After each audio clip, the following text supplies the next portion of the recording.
Сіздермен бірге дұрыс тарих арнасы. Бүгінгі видеода мен Европа, ақш және Қытай қандай себептерге байланысты күшейгендігі жайлы айтатын боламын. Европаға келер болсақ, ерте ғасырларда Европа елдері әлемнің басқа елдерімен салыстырғанда айтарлықтай ерекшелігі болмады. Араб Византия соғыстарында олар жеңіліске ұшырап, бірқатар жерлерден айырылды. Мұсылмандар сонымен қатар Испанияны да жаулап алып Римге тақалды. 11 ғасырда селжұқтардың жойқын басқыншылығына шыдай алмай, Византия жерлерінің бірінен соң бірінен айырылды. Византия жойылып бара жатып Европадан көмек сұрады. Мұсылмандардан қауіптенген Европа біріккен әскер шығарып крес жорығын ұйымдастырды.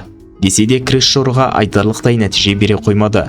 Құлағу мен кетбұқа бастаған түркілер мұсылман әлеміне орасан зор апат алып келсе де, Осман империясы қарсаңында түріктер Европаға жорығын қайта бастады. Осман империясы таяу шығыста көптеген жерлерді жаулап алып, сауда жолдарын қолында ұстады. Ал европалықтар қатты қиыншылықтар көрді. Дін басылар мен патшалар феодалдықты енгізіп қарапайым шаруаларды қанады. Әрі бай шонжарлар көптеген жерлерді игеріп, жерсіз кедей қарапайым халықты жұмысқа салып қойды. Бұл халықты құлдыққа салумен бірдей етін. Ежелден европалықтар Үндістан мен Қытайға барып сауда жасауға мұқтаж болатын. Ал ол жолдарды Осман империясы ұстап тұрып, қалағанын өткізіп, қаламағанын өткізбейтін. Мол салық Осман империясын байтып, Европа халқын кедейлетті. Міне осы жағдайларға байланысты европалықтар басқа жолдар іздей бастады. Олар Осман империясының айналып өтетін Үндістанға апарар сауда жолдарын іздей бастады. Европалықтар қанша кедей болса да, олар да кеме жасау ісі жоғары дамыған болатын. Солай Осман жермен емес, теңіз жолы арқылы Үндістанға сауда жолы іздеп Кристофор Колумб аттанды. Ол Америка материгін тапқаннан бастап, европалықтардың жағдайы 180 градусқа өзгерді.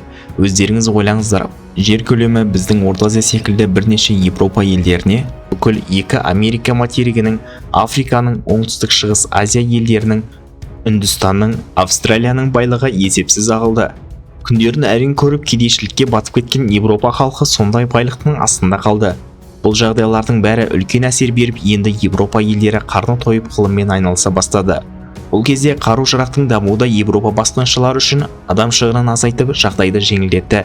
Қылыш пен садақ қолданатын халықтарды Европа мылтықшылары жақындатпай 200 метрден жайратып тастап отырды. Өздеріңіз білетіндей көптеген ғылымның, өнеркәсіптің дамуына ақша керек. Колониялық елдерден ағылған қаржыға олар өнеркәсіптер салып көптеген істерін дамытты.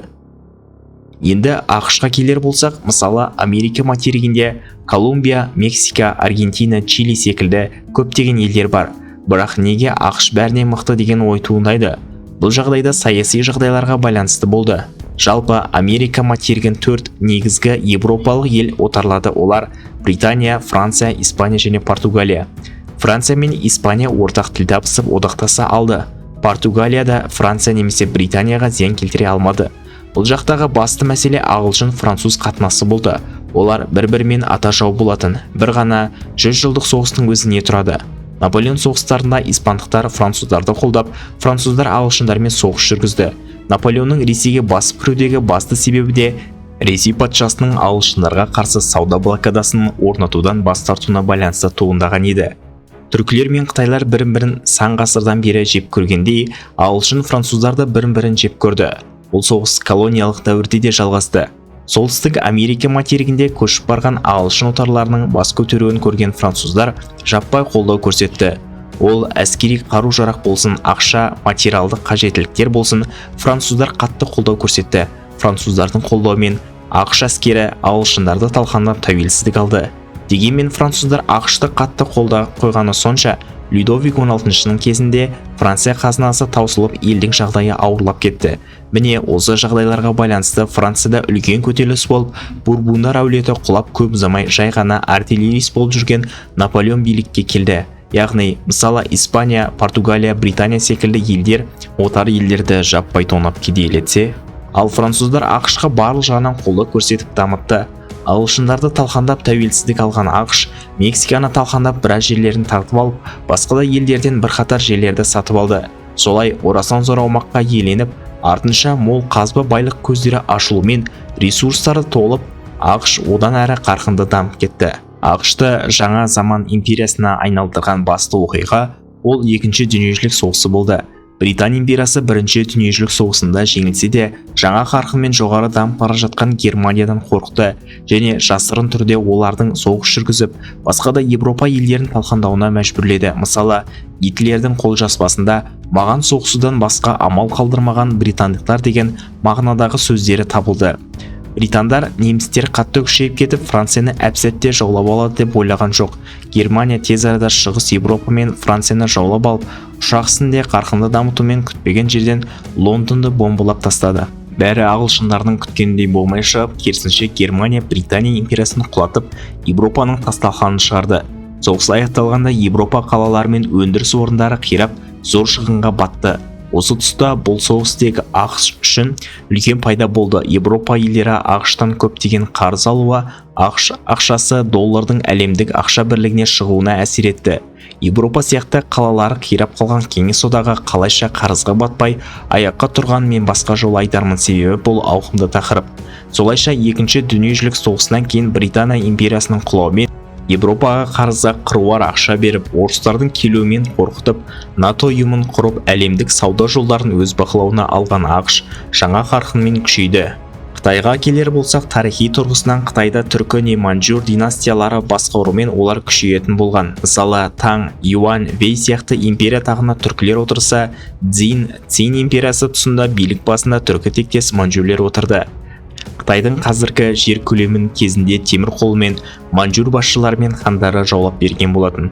20 ғасырдың басында Шанхай революциясынан кейін маньчжур билігі құлап, бұл аумақтың бәрі қытайларға мұраға қалды. 20 ғасыр Қытай халқы үшін ауыр кезеңдердің бірі болды. Шанхай революциясы кезінде көптеген адам шығыны болды.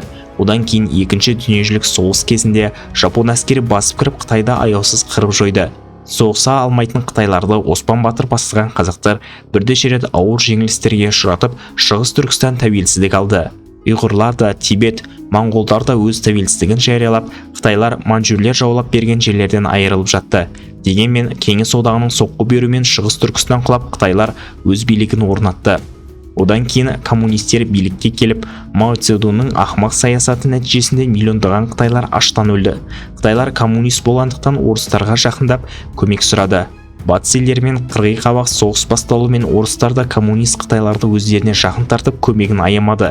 Қытайға ядролық бомба жасап беріп, басқа да қару-жарағын дамытып қолдады. Кеңес одағының қолдауымен әскерін дамытқан Қытай кейіннен орыстан теріс айналып кетті. Дэн Цзяопиннің кезінде Қытай жағдайы түбегейлі өзгерді. Орыспен қатар жүрсе көркеймейтінін түсініп, олар батыс елдерімен жақындаса бастады. Көптеген экономикалық келісімге отырып сауда байланыстарына жол ашылды. Ол кезде Қытай халқының кедей болғаны сонша, тұратын үй таппай үңгірлерге қоныстанып кеткен болатын. Қытай европалық, америкалық ірі компанияларды қызықтыра білді. Себебі Қытайдың кедей жұмысшылары тиын-тебенге жұмыс талғамай істей беретін. Ал батыс елдердің жұмысшылары ауқымды жалақы талап ететін. Осындай жағдайларға байланысты шетелдік ірі компаниялар келіп, Қытайда өндіріс орындарын жаппай сала бастады. Қытай билігінде құр жатпай, шетел компаниясында 5-10 жыл істеп тәжірибе жинақтаған жұмысшыларды өзіне тартып, өз кәсіпорындарын салып өндірісті қолға алды. Бір жағынан Қытай халықты жұмыспен қамтамасыз етті. Екінші жағынан тәжірибеден өткен жұмысшылар да өздері де сол компаниялардың аналогын жасап жұмысқа қабылдап дамытты. Бұл жағдайлардың бәрі Қытай экономикасын әлемдегі екінші орынға шығаруына ықпал жасады. Ақшаға қарық болған қытайлар әлемнің көптеген елдерін қарызға отырғызып, сол арқылы әлемнің бір бөлігіне өз ықпалын жүргізіп жатыр. Қорытындылап айтқанда, Европаның дамуына басты себеп жаңа материктердің ашылуы болды. Жер көлемі біздің Орта Азиядай болатын бірнеше Европа елдеріне қос Америка материгі, Африка, Оңтүстік Шығыс Азия, Үндістан байлықтары 4 ғасырға жуық уақыт бойы тоқтаусыз ағылды. Осындай байлық келуі Европа елдерін әскери экономикалық жағынан қатты дамытып алдыға шығарды. Басқа колониялардан байлық жаппай сорылса, ақш-та басқаша болды. Керісінше, француздардың қаражат құйып қолдауы ақш-ты басқаларынан бұрын тәуелсіздікке алып келіп әскерін күшейтті. Басты фактор екінші дүниежүзілік соғысынан кейін болып, Европа қирап қалып, ақш-тан қарыз алып, оның батыс елдері арасында лидерлікке келуіне себеп болды. Сондай-ақ ақш НАТО-ны құруымен Европа елдерін тізгіндеп қойды. Қытай болса 20 ғасырдың басы мен ортасында кедейлік пен соғыстан көз ашпай жаппай қырылды. Артынша Кеңес одағынан қолдау алып, әскерін дамытып ядролық бомбасын шығарды. екінші кезекте орыстан теріс айналып, батыс елдерімен келісімге отырып көптеген ірі компанияларды өзіне тартумен қоймай, олардан үйреніп өндірісті өздері де қолға алуы Қытайдың экономикасын дамытып күшейтті.